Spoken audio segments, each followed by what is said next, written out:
Subscribe कीजिए हमारे channel Sonipat 24 को। सबसे पहले लेटेस्ट खबरें देखने के लिए बेल आइकन को दबाइए। सोनीपत के बड़ौदा उपचुनाव की तारीख जैसे ही ऐलान हुआ वैसे ही बड़ौदा को लेकर राजनीतिक नेताओं में जुबानी जंग शुरू हो गई।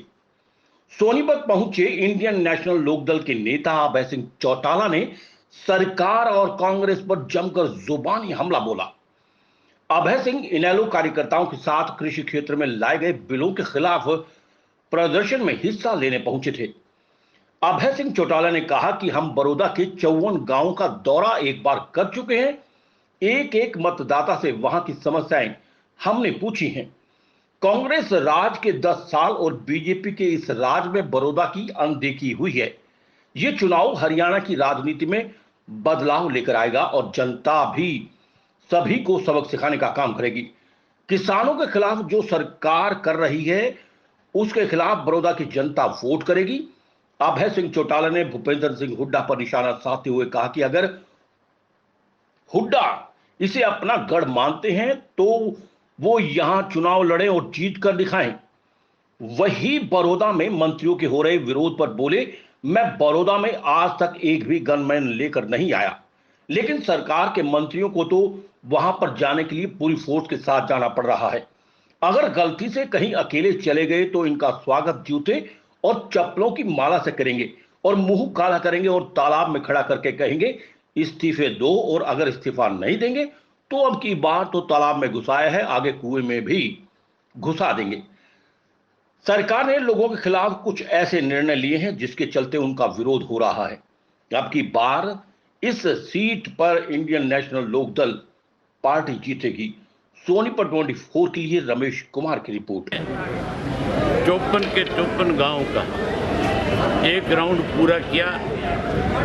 हमने डोर टू डोर जा करके एक एक मतदाता से मिल करके वहां की समस्याओं के बारे में जानकारी ली, और वहीं भाजपा और कांग्रेस पार्टी दोनों ने कैसे 10 साल के शासन में कांग्रेस पार्टी ने इस इलाके के अंदर की करीब कैसे इस 6 साल के शासन में भारतीय जनता पार्टी जेजेपी की सरकार ने लोगों के बीच में बड़े घोटाले करके किसान को परेशान करने का काम किया। इन सब बातों की हमने उनके साथ चर्चा करी है और मुझे पूर्ण विश्वास है कि बड़ौदा का चुनाव जो है बहुत बड़ा बदलाव इस देश में लाने का काम करेगा।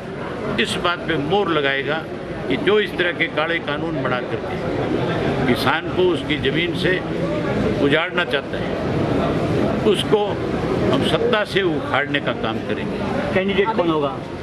कैंडिडेट अभी और पार्टियों को निर्णय करने दो। अभी तो नॉमिनेशन की डेट कब की है उस चीज़ की जानकारी लेंगे। सबके जब कैंडिडेट आएंगे हम भी अपना मजबूत कैंडिडेट आज आपने प्रदर्शन किया है। लगातार मंत्रियों का विरोध हो रहा है बड़ौदा में, लेकिन मंत्री कह रहे हैं कि अगर विकास चाहिए तो बीजेपी को वोट दो। एक तरह से दबाव, क्या मानते हैं, दबाव की राजनीति हो रही है? कोई मंत्री, आज मैं अगर बड़ौदा विधानसभा क्षेत्र में जाता हूँ तो मुझे किसी गनमैन को साथ ले जाने की जरूरत नहीं, मुझे किसी आदमी की प्रोटेक्शन नहीं चाहिए। मैं जब गांव में जाता हूं तो सैकड़ों नौजवान जो है अपना काम छोड़ करके मोटरसाइकिलों की कतार लगा करके स्वागत करके जोशीले नारे लगा करके मुझे गांव में ले जा करके वेलकम करते हैं। केवल इसलिए करते हैं कि उन बच्चों को इस बात का भरोसा हो गया कि आपकी लड़ाई अगर कोई लड़ेगा, आपके साथ कोई न्याय कराएगा तो वो केवल इंडियन नेशनल लोकदल पार्टी कराएगी। सत्ता में बैठे लोग जो हैं उन्होंने इस किस्म के निर्णय ले लिए कि बिना पुलिस फोर्स के बिना वो किसी गांव में जा ही नहीं सकते। अगर गलती से कहीं अकेले चले गए तो फिर लोग इनका जूतों की मालाओं के साथ स्वागत करेंगे, मुंह काला करेंगे और इनको जोड़ के अंदर बाढ़ करके कहेंगे कि इस्तीफे दो, और इस्तीफे नहीं दोगे तो अब की बार तो जोड़ में बढ़ा, अगली बार कुएं में बांटने का काम। 3 अध्यादेशों को लेकर लगातार इनेलो सड़कों पर है, लेकिन सरकार बैकफुट पर आने का नहीं सोच रही है। क्या मानते हो, क्यों इस तरह की? सरकार को 100% अपना निर्णय बदलना पड़ेगा। किसान कभी किसी के आगे आज तक झुका नहीं, किसान ने तो झुकाने का काम किया है। सरकार को हर हालत में अपना निर्णय बदलना होगा। सर, हुड्डा साहब बड़ौदा को अपना गढ़ बताते हैं, क्या? हुड्डा चुनाव लड़ ले नहीं गढ़ बताता है, मैम निकल जाएगा हुड्डा। ये तो लोगों ने थोड़े थोड़े मार्जिन से तीनों दफ़ा, चाहे वो हमारे कैंडिडेट की कमजोरी रही, कोई उनको गलतफहमी हुई कि हम चुनाव जीत रहे हैं, इसलिए उन लोगों ने कहीं अपनी छोटी मोटी जो है कमियां रखी, उसकी वजह से कांग्रेस 3 दफ़ा जीती। उनका मार्जिन तीनों दफ़ा का आप देख लें कि कितने बड़े मार्जिन से उन्होंने जीतने का काम किया। वहीं हमारा आप मार्जिन देख लें कि हम कितने मार्जिन से जीतते आए थे। अब की बार फिर इंडियन नेशनल लोकदल पार्टी इस सीट पे जीतेगी।